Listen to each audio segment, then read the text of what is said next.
आज सुनिए आचार्य चतुर्सेन शास्त्री की लिखी कहानी। कलकत्ते में एक रात। बड़े बड़े शहरों में आधुनिक सभ्यता के नए रंग ढंग छल कपट के साधन भी बन गए हैं। इस कहानी का नायक उसी का शिकार है। कलकत्ता जाने का मेरा पहला ही मौका था। मैं संध्या समय वहां पहुंचा और हरिसन रोड पर एक होटल में ठहर गया। होटल में जो कमरा मेरे लिए ठीक किया गया, उसमें सब सामान ठिकाने लगा। थोड़ी देर में सुस्ताया, फिर स्नान कर चाय पी, कपड़े बदल एक नजर शहर को देखने बाहर निकला। बरसात के दिन थे। अभी कुछ देर पहले पानी पड़ चुका था। ठंडी हवा के झोंके मन को हरा कर रहे थे। चलने को तैयार होकर मैं कुछ क्षण तक तो होटल के बरामदे में खड़ा होकर बाजार की भीड़ भाड़, चहल पहल देखने लगा। गगनचंबी अट्टालिकाएं, प्रशस्त सड़कें, उन पर पागल की भांति धुन बांधकर आते जाते मनुष्यों की भीड़, मोटर, ट्राम गाड़ी, ये सब देखकर मेरा दिल घबराने लगा। मैं खड़ा होकर सोचने लगा, आखिर यहां मन में कैसे शांति उत्पन्न हो सकती है। अंधेरा हो गया था, परंतु बाजार बिजली से जगमगा रहा था। कहना चाहिए, बाजार की शोभा दिन की अपेक्षा रात ही को अधिक प्रतीत होती है। जो दुकानें अभी दिन के प्रकाश में सुस्त और अंधकारपूर्ण थीं, इस समय वे जगमगा रही थीं। ग्राहकों की भीड़ भाड़ के क्या कहने थे, किसी को पलक मारने की फुर्सत न थी। कुछ देर बाजार की यह बहार देखकर मैं नीचे उतरा। होटल के नीचे ही एक पान वाले की बड़ी शानदार दुकान थी। दुकान छोटी थी, पर बिजली के 3 प्रकाश से जगमगा रही थी। सोडे की बोतलें, सिगरेट, पान सजे धरे थे। सोने के वर्क लगी गिलौरियां चांदी की तश्तरी में रखी थीं।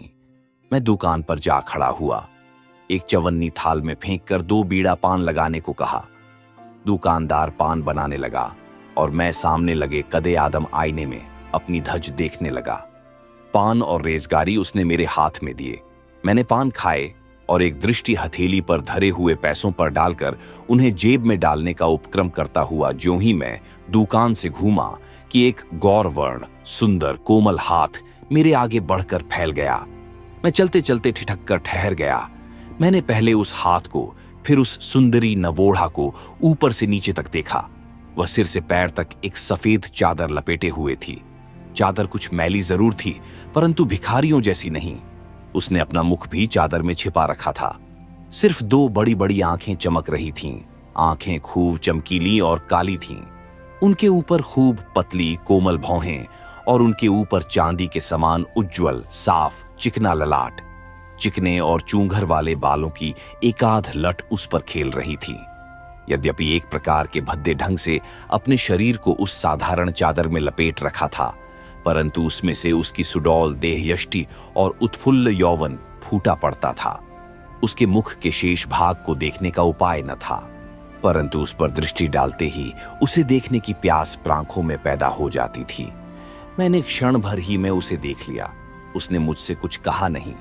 वह एक हाथ से अपनी चादर को शरीर से ठीक ठीक लपेटे दूसरा हाथ मेरे आगे पसार कर खड़ी रही। उसकी दृष्टि में भीख की याचना थी और एक गहरी करुणा भी। वह मानो कोई भेद छिपाए फिर रही थी। मैं एकाएक पागल सा हो गया, कुछ कह न सका। मैंने हाथ के कुल पैसे उसे दे दिए। पैसे पाकर उसने उन्हें बिना ही देखे मुट्ठी में भर लिया। फिर उसने एक विचित्र दृष्टि से मेरी ओर देखा। वह धीरे धीरे वहां से खिसक कर सड़क के दूसरे छोर पर एक खंभे के सहारे खड़ी हो मेरी ओर देखने लगी। मुझे मालूम हुआ वह मुझसे कुछ कहना चाहती है। मेरे मन में कुछ विचित्र गुदगुदी सी पैदा होने लगी। बड़े नगर के विचित्र जीवन का मुझे कुछ ज्ञान न था।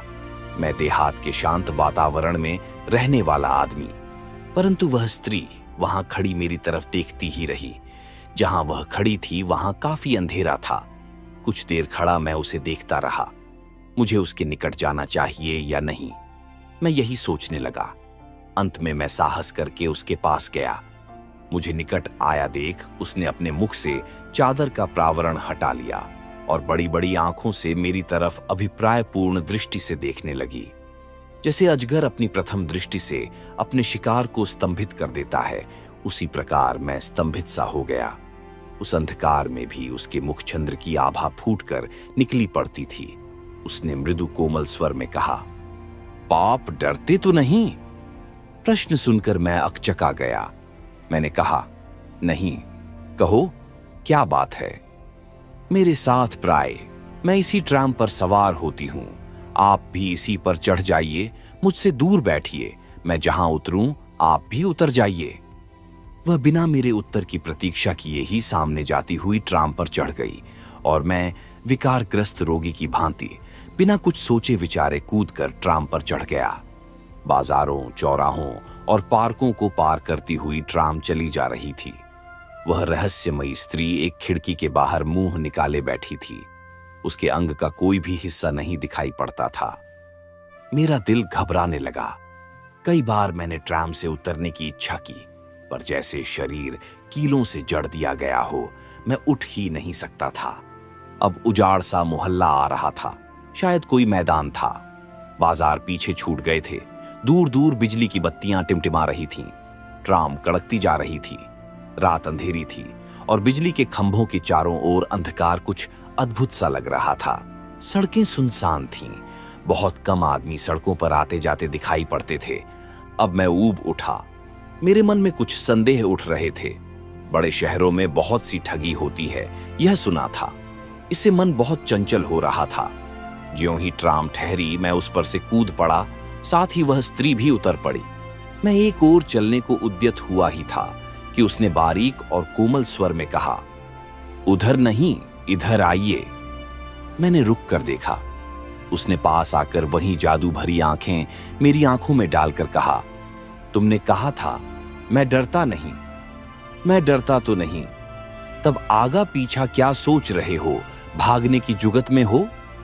मैं जानना चाहता हूं तुम क्या चाहती हो। क्या यहां खड़े खड़े आप मेरा मतलब जानना चाहते हैं? अनजाने मैं कहीं जाना नहीं चाहता। तब यहां तक क्यों आए? तुम कौन हो? एक दुखिया स्त्री। कहां रहती हो? निकट ही। वह क्या मकान दिखाई दे रहा है? उसने सामने एक साधारण घर की ओर संकेत किया। वहां और कौन है? मेरा पति है। वह कोई काम क्यों नहीं करता? तुम्हें भीख मांगकर उसे खिलाना पड़ता है। पाप तो सब बातें यहीं खत्म कर देना चाहते हैं। मैं घर नहीं जाना चाहता। तुम्हें यदि कुछ सहायता चाहिए तो मैं तुम्हें दे सकता हूं। पाप चले जाइए, मुझे आपकी सहायता नहीं चाहिए, उसने हंसकर कहा और फिर ऐंठ कर चल दी। वह अद्भुत अज्ञात सुंदरी बाला मुंह अपरिचित से सुनसान रात्रि में ऐसी नोक झोंक से बातें करके चल दी। मुझे ऐसा प्रतीत हुआ कि वह किसी रस्सी से बांधकर मुझे खींचे लिए जा रही है। मैंने कहा, ठहरो, नाराज क्यों होती हो? वह खड़ी हो गई। मैंने पास जाकर कहा, आखिर तुम्हारा मतलब क्या है? साफ साफ क्यों नहीं कहती हो? उसने क्षण भर उन चमकीली आंखों से मेरी तरफ देखा, मुख पर से चादर का आवरण हटाया। उस अंधकार में भी मैं उस मोहक लावण्य को देखकर विचलित हो गया। उसने कहा, एक औरत से डरते हो? डरता नहीं हूं, तब चले आयो। वह बिना मेरा मत जाने ही चल दी। मैं मंत्र मुग्ध की भांति उसके पीछे चल दिया। सड़क से गलियों में और गली से एक बहुत ही सकरी गली में वह घुसती ही चली गई। अंत में एक मकान के द्वार पर जाकर उसने कुछ संकेत किया। एक बूढ़े आदमी ने आकर द्वार खोल दिया। वह मेरी तरफ भीतर आने का संकेत कर आगे बढ़ गई। मैं भी धड़कते हृदय से भीतर घुसकर उसके पीछे पीछे चल दिया। मेरे भीतर आने पर बूढ़ा द्वार अच्छी तरह बंद करके हमारे पीछे पीछे आने लगा। दूसरी मंजिल पर पहुंचकर उसने बूढ़े से कहा, बाबू को तुम ऊपर ले जाकर बैठाओ, मैं अभी आती हूं। यह कहकर वह तेजी से आगे बढ़ गई। मैं वहीं खड़ा उस बूढ़े का मुंह देखने लगा। उस स्थान पर बहुत अंधकार न था, फिर भी बूढ़े का चेहरा साफ साफ नहीं दिखलाई पड़ता था। उसने अदब से झुककर कहा, चलिए। वह आगे आगे चल दिया। मैं उसके पीछे चढ़ता ही गया। चौथी मंजिल पर एक खुली छत थी। उस पर एक अच्छा खासा कमरा था। कमरा बंद था। बूढ़े ने अपनी जेब से चाबी निकालकर उसे खोला, स्विच दबाकर ज्वलंत रोशनी करके मुझे भीतर आने का इशारा किया। भीतर कदम रखते ही मैं दंग रह गया। वह कमरा ऐसे अमीरी ठाठ से सजा हुआ था कि क्या कहूं। दीवारों पर खूब बढ़िया तस्वीरें लगी थीं। एक ओर पीतल के काम का कीमती छप्पर खट पड़ा था। फर्श पर आधे में ईरानी कालीन बिछा था। और शेष आधे में बालिश्त भर मोटा गद्दा जिस पर स्वच्छ चांदनी बिछी थी। 10-12 छोटे बड़े तकिए उसमें सजे थे। फर्नीचर बहुत नफासत से सजाया गया था। कई वाद्य यंत्र और ग्रामोफोन कैबिनेट भी वहां रखे थे। ये सब कुछ देखकर मेरी आंखें चौंधिया गईं। एक भिक्षुक स्त्री का यह ठाठ, उसका मुझे फंसाकर लाने में क्या अभिप्राय हो सकता है? वह भिक्षुकी तो है नहीं, निस्संदेह कोई मायाविनी है। उसके सौंदर्य को तो मैं प्रथम ही भांप चुका हूं। अब उसके धन वैभव का भी यह रंग ढंग दिखलाई पड़ रहा है। मैं महामूर्ख की भांति हक्का बक्का होकर कमरे की प्रत्येक चीज को देख रहा था। बीच बीच में घबरा भी उठता था कि कहीं कोई आफत न सिर पर आ टूटे। वही बूढ़ा एक बड़ी ट्रे में बहुत सा नाश्ते का सामान ले आया। उसमें अनेक बंगाली अंग्रेजी मिठाइयां, नमकीन, चाय, फल, मेवा और न जाने क्या क्या चीजें थीं। सब कुछ बहुत बढ़िया था।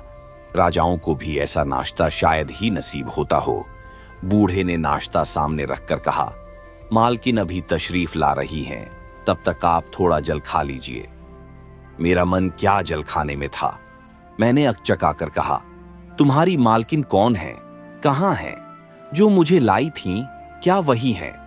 बूढ़े ने विनीत स्वर में कहा, सरकार, ये सब कुछ आप उन्हीं से पूछ लीजिए। वह चला गया। मैं उठकर टहलने लगा। जलपान मैंने नहीं किया। अगर इसमें जहर मिला हो तब, कोई धोखे की बात हो तो। मैं उस आफत से भागने की जुगत लड़ाने लगा, परंतु रह रहकर मेरे पैर जकड़े जाते थे। मैं अभी सोच ही रहा था कि एक परम सुंदरी युवती ने कमरे में कदम रखा। वह बहुमूल्य साड़ी पहने थी, जिसके जिस्म पर सोफियाने और नाजुक रत्न जटित गहने थे। वह मुस्कुराती आई और मेरे पास मसनद पर बैठ गई। उसके रूप की दोपहरी मुझसे सही न गई। मेरी आंखें चौंधियाने लगीं। वह रूप और यौवन, ऐश्वर्य और मादकता, मेरे होश उड़ गए। उसने वीणा विनिंदित स्वर में कहा, आपको बहुत देर इंतजार करना पड़ा। आप शायद नाराज हो गए। क्यों? वह हंस दी। मैं हंस न सका। मेरे मन में उसे देख वासना तो उद्दीप्त हो गई थी, पर मैं बुरी तरह घबरा रहा था। इस मायाजाल के भीतर क्या है, मैं जानने को छटपटा रहा था। वह और मेरे निकट खिसक आई। उसने उसी भांति हंसकर कहा, आपने नाश्ता भी नहीं किया और अब बोलते भी नहीं। इसका सबब? उसने एक तीखे कटाक्ष का वार किया।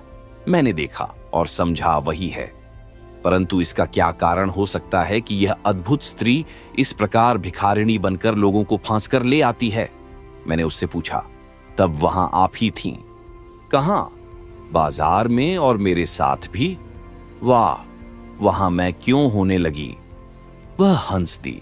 उसकी प्रगल्भता बढ़ रही थी और वह अधिकाधिक मेरे निकट आ रही थी। उसने निकट पाकर स्निग्ध स्वर में कहा, आप शायद मेरी दासी की बात कह रहे हैं।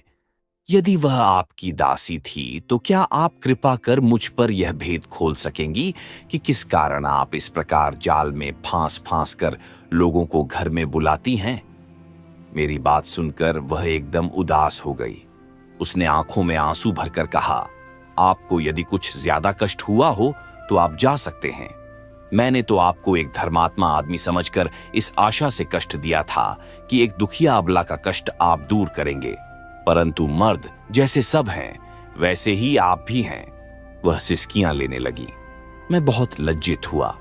वास्तव में मैंने बहुत रूखी बात कह दी थी। मैंने कहा, आपको इतना क्या दुख है? मुझसे कहिए तो मैं अपनी शक्ति भर उसे दूर करने का उपाय करूं। इस पर मुझे विश्वास कैसे हो? उसने आंसुओं से भीगी हुई पलकों को मेरी ओर उठाकर कहा। उस दृष्टि से मैं विचलित हो गया। मैंने कहा, यद्यपि ये मेरी आदत नहीं, फिर भी मैं कसम खाने को तैयार हूं। उसके होठों पर मधुर मुस्कुराहट फैल गई। उसने कहा, अब मुझे विश्वास हो गया। इतने ही में वही बूढ़ा एक ट्रे में शराब की एक बोतल, गिलास और कुछ नमकीन ले आया। शराब से यद्यपि मुझे परहेज न था, परंतु उस समय मैंने शराब पीने से साफ इनकार कर दिया। इस पर उसने बड़े तपाक से कहा, बस तो इसी पर आप कसम खा रहे थे? आपने अगर पहले कभी नहीं पी है तो मैं जिद नहीं करती, परंतु यदि पीते हैं तो शौक कीजिए। गरीबों की आखिर कुछ चीज तो मंजूर फरमाइए। उसने इस अंदाज से यह बात कही और बोतल से शराब उंडेल कर मेरे मुंह में लगा दी कि मैं कुछ भी न कह सका। गले में शराब से सिंचन पाकर मैंने मन में उत्तेजना का अनुभव किया। मैं अपनी परिस्थिति को भूल गया। धीरे जब मेरी आंख खुली तो मैंने अपने को अपने होटल के कमरे में पलंग पर पड़ा पाया। धीरे धीरे मैंने आंखें खोली। प्रातःकाल की धूप खिड़की से छनकर कमरे में आ रही थी। मेरा सिर चकरा रहा था और शरीर में बड़ा दर्द था। कई मिनट तक मैं बिना हिले डुले पड़ा रहा, जैसे शरीर का सत्य निकल गया हो। धीरे धीरे मुझे रात की सब घटना स्मरण हो पाई। मैं हड़बड़ाकर उठ खड़ा हुआ। पहले मुझे यह नहीं मालूम हुआ कि मैं होटल में हूं। पीछे मैंने अपने कमरे को पहचाना। सब बातें स्वप्न के समान आंखों में घूमने लगीं। सिर अब भी दर्द से फटा पड़ता था। मैं उठकर बैठ गया और दोनों हाथों से सिर को दबाकर बैठा रहा। मैं यहां कैसे आ गया? रात क्या मैं वहां नहीं गया था? नहीं नहीं, सचमुच गया था। मैंने देखा मेरे शरीर पर वही कपड़े थे जो मैंने शाम को घूमने जाने के समय पहने थे। एकाएक मैंने देखा मेरे हाथ की हीरे की अंगूठी गायब है, घड़ी की चेन भी नदारद है, जेब का मनी बैग भी नहीं है। ये देखकर तो मैं बिल्कुल बौखला गया। मैंने घंटी बजाई। नौकर ने आकर बताया कि आप बहुत रात गए पाए थे। आपने ज्यादा शराब पी ली थी, इससे बदहवास हो गए थे। आपके जिन मित्र के यहाँ आपकी दावत थी, उनके 2 नौकर आपको यहाँ गाड़ी पर पहुंचा गए थे। मैंने जल्दी जल्दी कोट बदन पर डाला और धड़धड़ाता हुआ पुलिस ऑफिस में पहुंचा। सब घटना की मैंने रिपोर्ट लिखाई। मेरा वर्णन सुनकर इंस्पेक्टर मुस्कुराने लगे। वे तुरंत ही 2 कांस्टेबलों को लेकर मेरे साथ चल दिए। मैं अनायास ही ठिकाने पर जा पहुंचा, जिस घर में जाकर मैं बेवकूफ बना था। इस समय उसके दरवाजे में ताला पड़ा था और उस पर टू लेट का साइन बोर्ड लगा था। पूछने पर पड़ोस के एक संभ्रांत बंगाली महाशय ने आकर कहा कि यह मकान उन्हीं का है और किराए को खाली है तथा कई महीने से इसमें कोई नहीं रहता है। जब मैंने उनसे रात की घटना का जिक्र किया तो वह हंसने लगे। उन्होंने कहा, बाबू का दिमाग फिर गया है, आप किसी दूसरे मकान में आए होंगे। वे हाथ का नारियल पीते हुए भीतर चले गए। हम लोग कोई सुराग न पाकर चले आए। लगभग 2500 के नोट और जवाहरात के अलावा मेरे बहुत कीमती कागजात भी गायब हो गए थे। वे सब उसी दिन मुझे अदालत में पेश करने थे। उसी काम से मैं कलकत्ता गया था। मुझे कोर्ट में यह देखकर आश्चर्य हुआ कि उनमें से कुछ जरूरी कागजात प्रतिपक्षी वकील की फाइल में है और उनसे मेरे विरुद्ध सबूत जुटाया जा रहा है। कहना न होगा, वह 40,000 का मुकदमा मैं उन कागजों को गंवाकर उसी तारीख को हार बैठा। उसी दिन मैंने कलकत्ता त्यागा। घर आकर बहुत कोशिश उस भेद को खोलने की, पर शोक, कुछ पता न चला। इस प्रकार कलकत्ते की वह एक रात मेरे जीवन में एक काल रात बन गई। आप सुन रहे थे आचार्य चतुरसेन शास्त्री की लिखी कहानी कलकत्ते में एक रात।